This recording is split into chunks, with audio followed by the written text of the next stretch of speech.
Isang mapagpalang araw po muli sa ating mga katiits mula Luzon, Visayas, and Mindanao at sa buong mundo.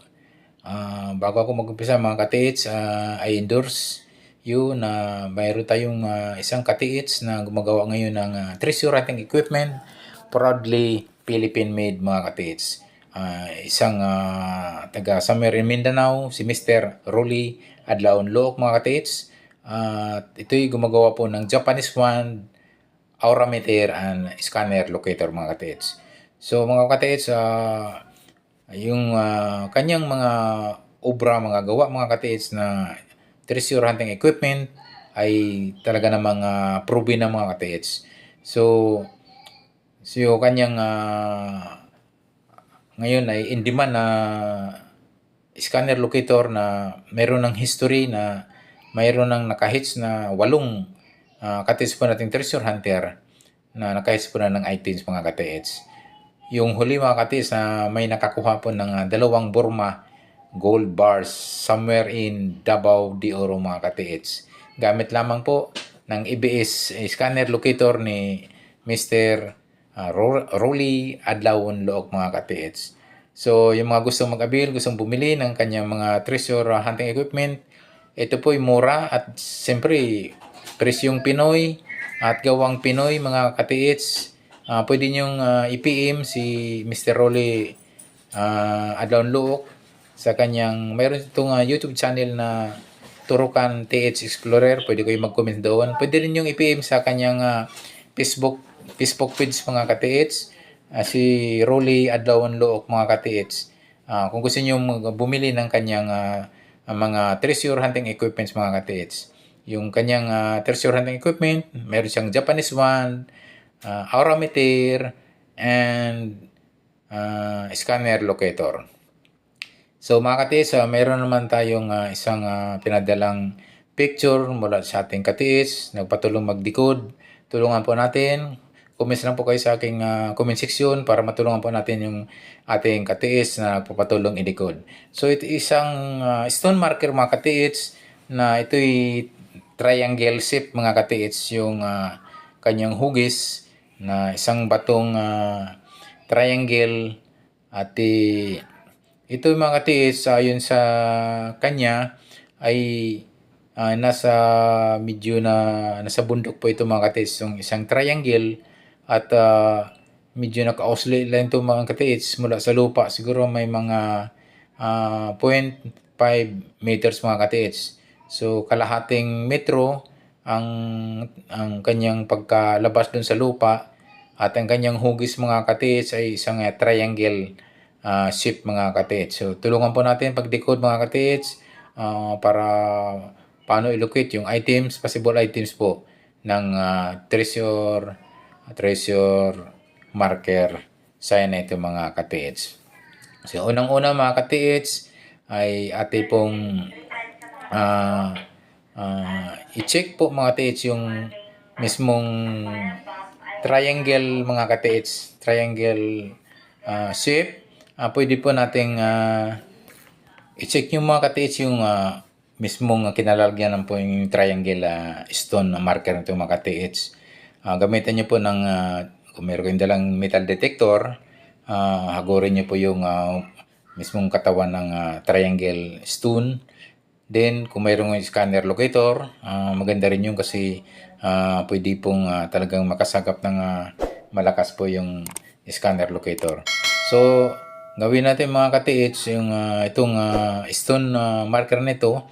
So yung tatlong kanto kasi ito mga katiits. So unahin po natin yung in between north and east pointing mga katiits, yung kanyang isang kanto na pagitnaan po ng norte at east mga katiits. So i-check yung mga katiits yung area na yan, 2 to 3 4 meters ang layo mula dun sa kanyang kinalalagyan. Ganon din mga katiits yung kabilaan to mga katiits, yung kanyang opposite, yung kanyang south area. So ganon din mga katiits, 1, 2, or 3 4 meters ang layo mula sa kanyang kinalalagyan. pwede nyo i-detect yan, gamitan ng metal detector, gamitan nyo ng scanner locator mga ka-TH. So,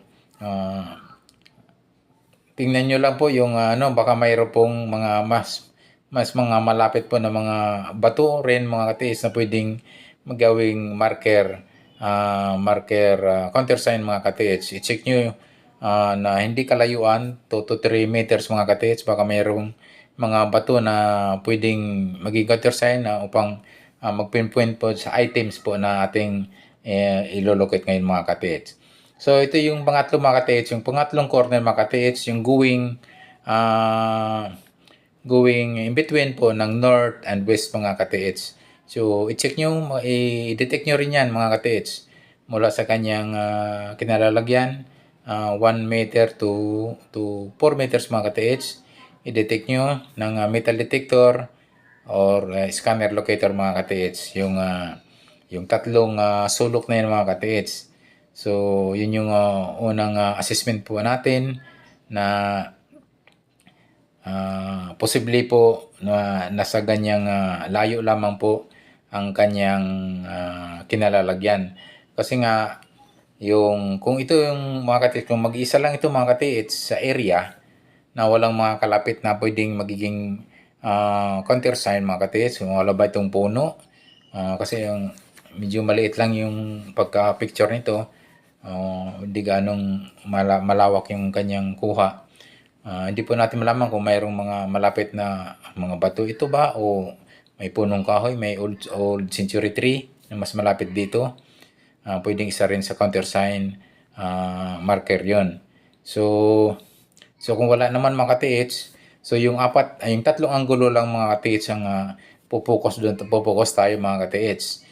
So yun na nga, yung 1 to 4 meters, yung tatlong pinupoint natin, yung east, yung west, and then yung south mga ka-TH. So yan talaga mga ka-TH ang pwede nyo itisdig yung layo na yan sa area na tinutukoy natin. Sa east, pwede kayo magtisdig ng 1 meter, 2 to 3 square meter po ang lalim.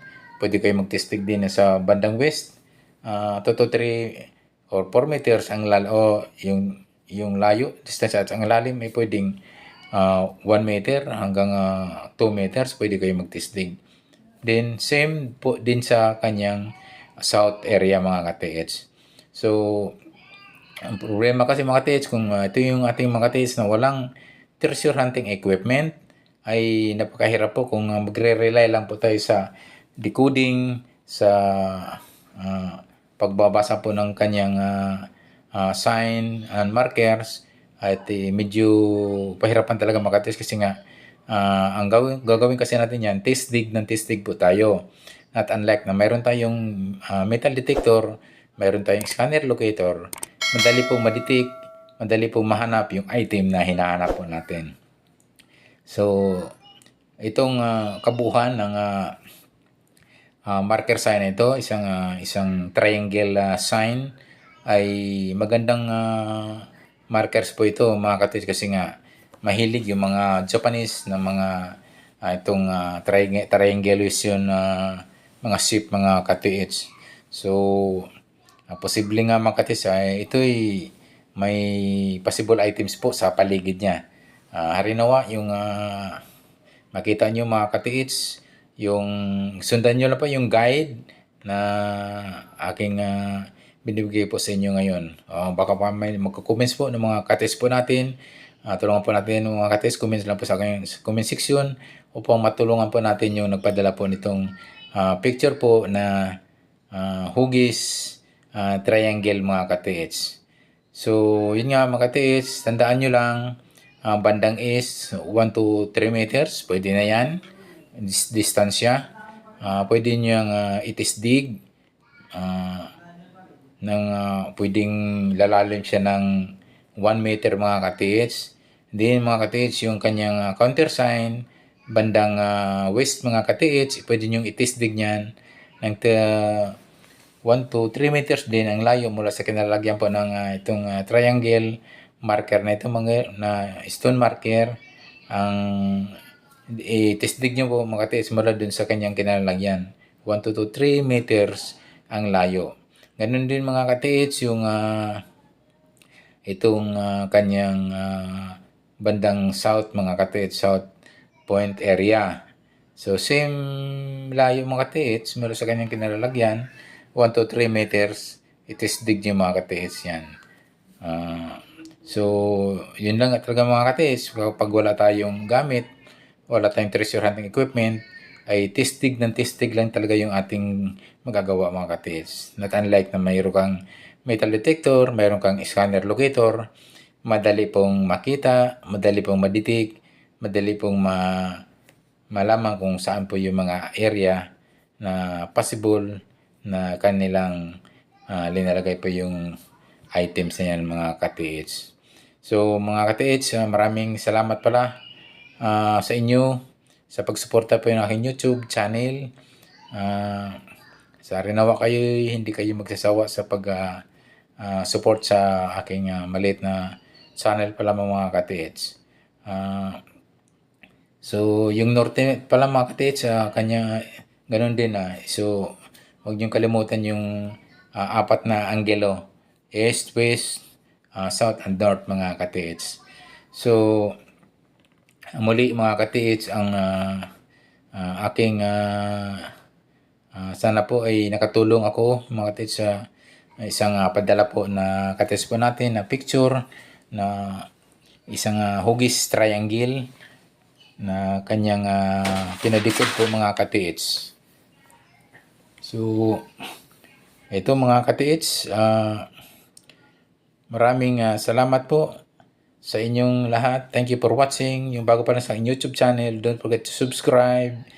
And so huwag kalimutan pagpindot po ng ating notification bell button para kayo update po sa aking video pang ipapalabas mga katiits. Maraming salamat muli sa mga katiits sa suporta sa aking YouTube channel, Alya Masita mga katiits. So muli, aking pinasalamatan po ang mga katiits po nating nasa Pilipinas, Luzon, Visayas, Mindanao. Thank you for watching. God bless us always.